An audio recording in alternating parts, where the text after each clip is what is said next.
Hello everybody, this is Mulenga and welcome to my channel where we talk all things faith, life and personal development. Today I'll be talking about not settling. There's a saying that life does not give you what you're worth, it gives you what you settle for. So the question is, what are you settling for? Well, something happened a while back. Somebody tried to steal my car, or maybe kids were just playing there.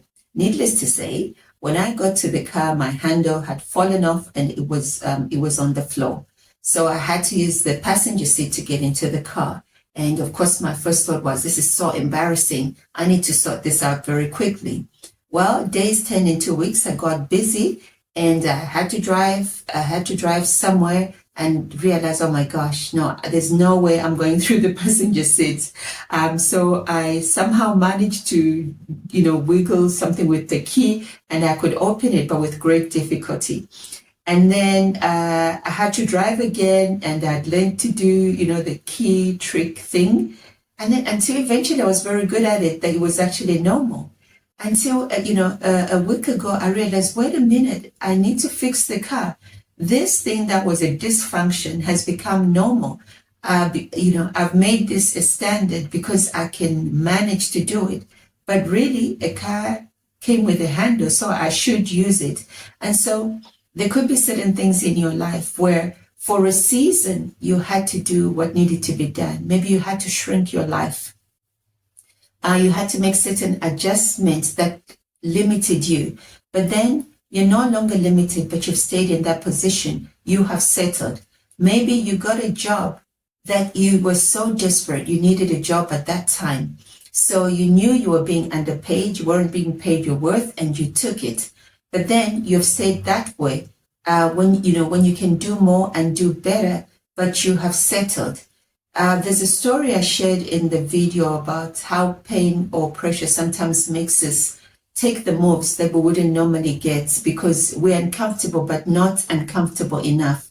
I shared the story of where somebody goes to visit a friend and there's a dog whining and the visitor asks to say, why is it whining? And the owner says it's sitting on a nail. And the visitor asks, if it's sitting on a nail, why doesn't it just get up? And the owner says it's not hurting enough. And sometimes we're in situations where it's hurting, but not hurting enough. We would love to have more money, but we're not really starving. And so we don't make the moves that we need to make the move because we can somehow manage. And so the incident about the car handle came when I thought, well, I shouldn't have to do this. I shouldn't have to turn the key a certain way to pull that handle and go in. This car has got a handle. I just need to get it fixed.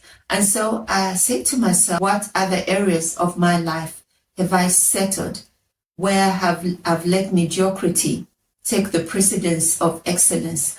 Where have I let being unfit, just because I'm not overweight doesn't mean I shouldn't work out as I should, or the discipline that I had before. And I've started improving those areas. And the great thing about a realization is, we discover things maybe in one instant, but we didn't come to that point in one go. And so I haven't given myself that pressure like I must fix everything today, but I've started taking steps towards becoming better and reaching my full potential or increasing my capacity for certain things. So I pick an area. Today I'm going to do this area and clean it up, and I clean that up.